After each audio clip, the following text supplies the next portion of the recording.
In that case, Madam President, I return to the Senate floor to again discuss the scheme to capture our Supreme Court. In this case, it'll be through the lens of how recent justices got on the court, and I will choose Brett Kavanaugh. I think we all remember the famous list, the Federalist Society list that Donald Trump promised to follow in Supreme Court appointments. The first interesting thing about Brett Kavanaugh is that he was not on the list of candidates that Donald Trump had offered up. This list that bought peace between House of Trump and House of Coke. Trump had promised he'd appoint off that scheme-approved Federalist Society list. He didn't. And yet, no one complained. That's a telltale right there. There was no complaining because Brett Kavanaugh knew this terrain. He knew the central operative at the heart of this scheme, Leonard Leo. He had worked on judicial nominations in the Bush White House with Leonard Leo, who coordinated big donor support for judicial nominees. I've described before a judge who bemoaned to me what he called his colleagues auditioning for higher office, auditioning for the Supreme Court. Auditioning was a telltale word that stuck with me. You don't audition without someone to audition to.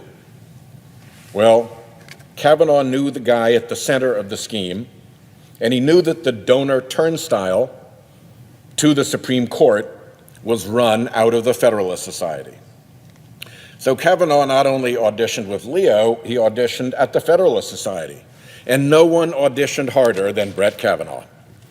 As a circuit judge, he campaigned through 27 Federalist Society events. I think he set the record for auditioning at Federalist Society events. He knew who, and he knew where, and he also knew what the big donors wanted. So he made sure his circuit court opinions signaled his chops. On abortion, Garza v. Hargan, okay to force a teenager to wait indefinitely for an abortion as the clock ran. Check. On guns, Heller v. District of Columbia, a dissent in the follow-up case to the Supreme Court Heller decision, in his case, one even more extreme than Scalia. Check. For polluters, PHH v. CFPB, waiving the Federalist Society unitary executive banner, even saying that regulatory agencies are a significant threat. I'm quoting him here. Regulatory agencies, the things that protect us from pollution and cheaters, are a significant threat to individual liberty. If you're a polluter, check. And most important to this dark money scheme, Emily's List v. FEC, where he said that front groups are constitutionally entitled to raise and spend unlimited money in support of candidates for elected office because it is implausible that contributions to independent expenditure political committees are corrupting, end quote. Yeah, how could that possibly be corrupting? Check.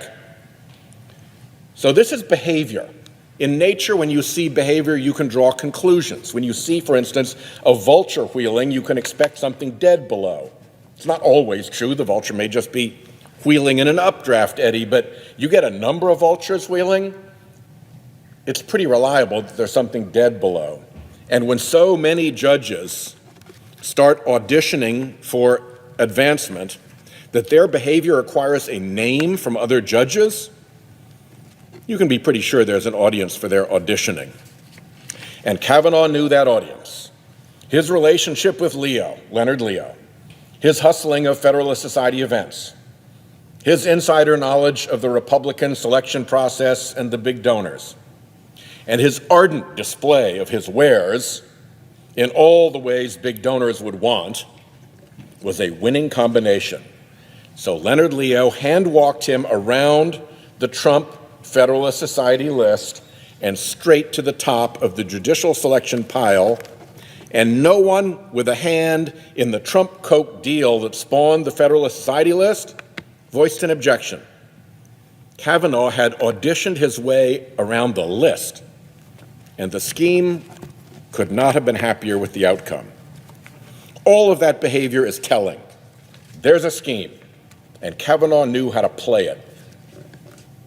Now that the scheme had its man, they would fight for him. They did not know how hard the fight would be until Dr. Christine Blasey Ford came forward with a tale of youthful sexual assault by Kavanaugh and a drunken buddy. But even before that, there were telltales of the pressure to get Kavanaugh onto the court. Thousands of pages of records from his White House days were withheld. Blank pages stamped constitutional privilege were presented to us on the committee. They couldn't even bring themselves to call it executive privilege. The claim was so far-fetched. Constitutional privilege was an invented phrase, but they knew no Republican would object. The pressure was on, the play had been signaled, the money behind the scheme was the money behind the Republican Party, so Democrats could complain, but the Republican wall would hold. All our objections and requests would be overruled. Another example of signaling from nature, you can tell a lot about the wind by looking at the water, as sailors know. You don't have to feel it. You can understand the wind by looking at the water. Little wavelets show where gusts of wind can be found on a still day. The water darkens where there are stronger puffs on windy days. As the wind grows, the waves grow bigger, and then whitecaps form. And as the wind strengthens more, wind lines appear, Langmuir circulation, the scientists call it, aligned with the wind's direction. And in a full gale, spindrift, foam from the tops of the waves, spindrift blows off the wave tops. In the same way that you can tell a lot about the pressure of the wind by looking at the behavior of the water, you can tell a lot about the pressure of the scheme by looking at the behavior of the Republicans, particularly in the gale force controversy over Dr. Blasey Ford's testimony. By all rights, in any normal world, Kavanaugh would have been withdrawn. The fact that he wasn't is a telling signal of pressures afoot. Allegations of sexual violence motivate domestic violence and victims groups which senators do not ordinarily choose to cross. Is one judge worth that? Why not just pick another? Yet they went forward. Another telling signal of the pressure. Senators usually prize their chance to question Supreme Court nominees. Yet Republicans gave that up to a female prosecutor sent to disarm Dr. Blasey Ford's testimony. Yet another signal. Of course, that didn't work. The witness's testimony was clear and credible. The female prosecutor was sent packing. Republican senators were left in the touchy position of having to disbelieve Dr. Blasey Ford without any basis for disbelieving her. Yet only one Republican senator buckled. Another signal. Senator Flake demanded some investigation. And here the gale force pressure kicked in. This could not go on. Kavanaugh was too great a prize. The FBI was pressured to do a fake investigation. That is a fire alarm of a signal. And we saw many signs of things awry.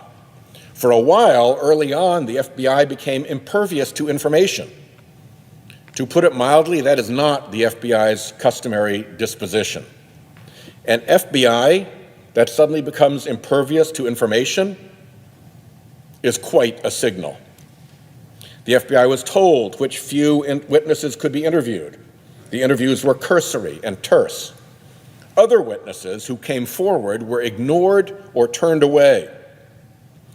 Even when Dr. Blasey Ford and other witnesses were trolled by the flying monkeys of the far right so venomously that Dr. Blasey Ford had to stop teaching, had to leave her home, had to hide herself under the protection of a security detail, witnesses still tried to come forward. So ultimately, under pressure, the FBI announced a tip line for witnesses to contact. But the tip line was a fake. The FBI has procedures for things, and it has tip line procedures. The FBI did not follow its tip line procedures. It appears the FBI did not follow up on any of the tips that came in on the Kavanaugh tip line.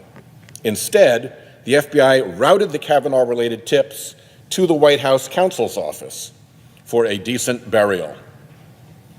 We on the committee were ultimately allowed, in a classified setting, 2 hours of what you could call speed dating with documents, to look through pile after pile after pile of documents. No notes allowed, no photos allowed, no copies allowed.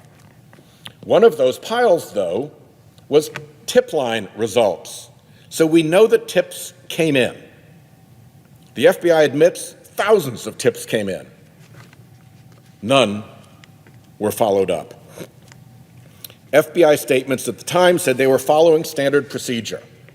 What they meant by that, which they later admitted, is that in background investigations, they are agents of the White House and under White House political direction. So their regular procedures did not apply. The standard procedures they said they were following was the procedure of not following the standard procedures, if you can get around that verbal somersault. What the FBI did not say is that aside from standard investigative procedures they did not follow, there are also standard FBI procedures for background investigations. The FBI is a procedure-bound institution. We're still digging, and we're going to keep digging, but it looks like they didn't follow those background investigation procedures either. For apparently the first and only time in a background investigation, I believe an FBI investigation was put under the operational control of the White House so that the White House could craft with the FBI the appearance of an FBI investigation without any real investigating. The kind of pressure it takes to do that is intense. That is gale force. That is the spindrift flying. It takes a gale of pressure to have the FBI violate so many of its own procedures, to meekly go along with the White House's abuse of the FBI's longstanding reputation for thoroughness and integrity. That's the kind of gale force pressure the scheme can mount. The scheme had to have its prize. Republicans even turned their guns on polite, honorable, bipartisan Dianne Feinstein. She was accused of a corrupt plot to sandbag Kavanaugh. Senator Feinstein is not capable of such a thing, and everyone knows it. So this attack on her was yet another signal. There was a new narrative to impose. Kavanaugh becomes the victim, wicked Democrats become the wrongdoers, Dr. Blasey Ford and her testimony get swept aside, and in a well-whipped stampede of partisan, tribal anger and grievance, Kavanaugh sweeps onto the court. Another signal that I'm still seeing now is the effort in right-wing media to cover this all up. After Senator Coons and I pressed the FBI on this bogus investigation, the National Review and other right-wing outlets immediately published articles to try and tidy things up. Their main source seems to be a former Republican judiciary staffer, one who tweeted and then deleted, "Unfazed and determined, we will confirm Judge Kavanaugh," just a few days after the Blasey Ford allegations came to light, before this so-called investigation was concluded. The cover-up article suggests three things. First, hey, we had a chance to read all of the over 4,500 tips the FBI received. Second, there was a 400 or a 600, it varies depending on the article, page FBI report assessing the tips and exonerating Kavanaugh that was circulated to all senators, and all we had to do was read it. And third, that had there been anything wrongful or incriminating or derogatory that was found, it could have been referred for further investigation. So let's look at those three claims. First, this open access to those documents that was the 2-hour window I was talking about. where we could go in and speed date with raw FBI documents in piles and interview reports. Again, no notes, no copies, no pictures, just piles of documents in a room we had to walk through and clear out of. Oh, and if we wanted, we could return to review the documents when votes on cloture and confirmation were ongoing. I am not making that up. The supposed report, this 400 or 600 or whatever page report, is actually a 28-page document compiled by Republican Senate Judiciary Committee staff, not the FBI, with hundreds of pages of attachments to thicken it up. Those 28 pages are pure political whitewash that cast aside the credible claims offered to the FBI for further investigation, but altogether ignored. Saying that this Republican committee report, so-called, was available to Senate Democrats is like saying we should have turned on Fox News for the lowdown on these tips. Not actually. And as to the idea that we could have referred anything suspicious for further examination, I really don't know what these right-wing outlets are talking about. Because if they meant the FBI, that's not true. The FBI and the White House had agreed that the investigation was over as far as they were concerned. And if they mean the Senate Judiciary Committee, that's as laughable as the 28-page whitewash. One last signal here. The FBI continues to dodge questions about this investigation. It was over 2 years ago that Senator Coons and I asked simple, direct questions about the tip line. Only this summer did we receive the first smidgen of a response. The response deflected us to an MOU between the White House and the FBI, which, when we dug around and found it, which we had to do ourselves, proved not to substantiate what we were being told. So we repeated our questions and repeated our questions. And last week, Director Wray appeared in Senate Judiciary and promised answers in 2 weeks. We'll see.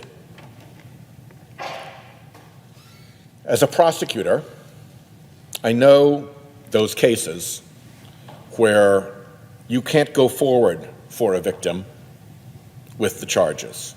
There could be innumerable reasons, but sometimes you just can't. And in those unfortunate cases, it can matter a great deal to the victim that she at least got an honest and thorough investigation of her claim. Dr. Blasey Ford was denied even that.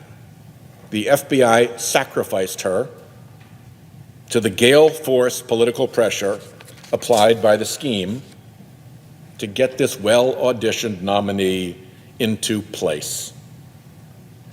And let's get real. You don't apply gale force political pressure for judges who are just going to call balls and strikes. $400 million. $400 million has been spent in dark money on this court capture scheme.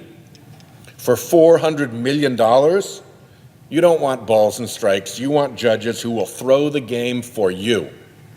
You want what you paid for, a captured court. And if you look at its track record, that's this court. It's the court that dark money built, and it is delivering. To be continued. I yield the floor.